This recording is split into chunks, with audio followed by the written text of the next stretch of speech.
What is up, fellow nerds? Welcome to another episode of Slash Point Reviews. Today we're going to be talking about Resident Evil 7 and the 5 greatest things about it. As a horror fan, being a gamer as well is sometimes difficult. If you think good horror movies are few and far between, good horror games are virtually non-existent these days. But this all began changing when Outlast was released in 2013. Outlast was the shining hope that good horror games had not disappeared, and more importantly, that developers were taking the genre seriously. And as the next couple of years went on, it was refreshing to see that a bunch of new good horror games were coming out and they all looked promising. When I first heard rumors that Resident Evil 7 was going to be coming out, I wasn't exactly sure what to think because while the franchise started out strong in the survival horror department, let's be honest, between Resident Evil 4, 5, and 6, it kind of became this buddy action franchise. And if I'm honest with myself, I did enjoy those games, but they did not really satisfy the horror lover in me. But then the demo came out for Resident Evil 7,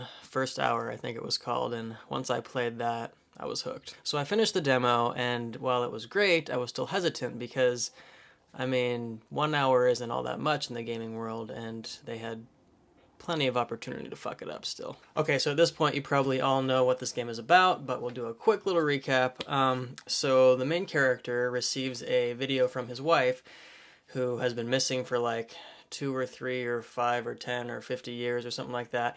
He receives this video and decides to go track her down, and along the way he runs into some horrible, horrible shit. But was it a good game? Let's find out. Here are the 5 best things about Resident Evil 7. Number 1, variety. This game has everything. Psychotic Texas Chainsaw Family, killer insects, creepy-ass monsters, environments that range from old houses to, well, I won't spoil it. Number 2, it's totally reminiscent of the old school Resident Evil games. When it's over, you feel like you've been on a long, arduous adventure and covered a ton of ground. You discover all sorts of crazy places and uncover an intense story. Number 3, combat is actually pretty awesome. Let's be honest, a first-person Resident Evil game would have been very, very easy to fuck up. But the combat is very solid. You get this nice blend of Outlast style running away from things, but this amazing Resident Evil style of just blowing the fuck out of anything that moves. Number 4, it's intense. Resident Evil 7 brings back the intensity of playing a video game, and I don't mean the Call of Duty intensity where you have like an explosion around every corner. I mean gnarly, holy shit moments that have you holding your breath and gasping out loud. There are scenes in this game that are super grotesque, and that's exactly what a horror game should do. After 7 hours in, I was still sweating from certain enemies. Number 5, boss fights. I love a good boss fight, and Resident Evil 7 brings it back with style.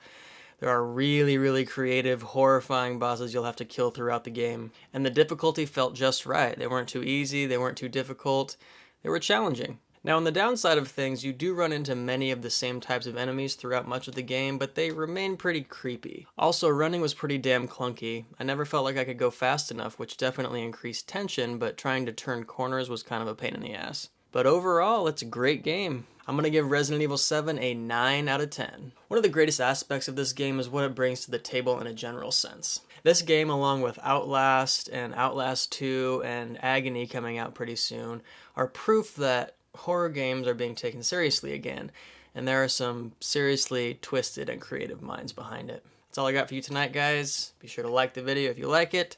Be sure to dislike it if you dislike it. Have a good night.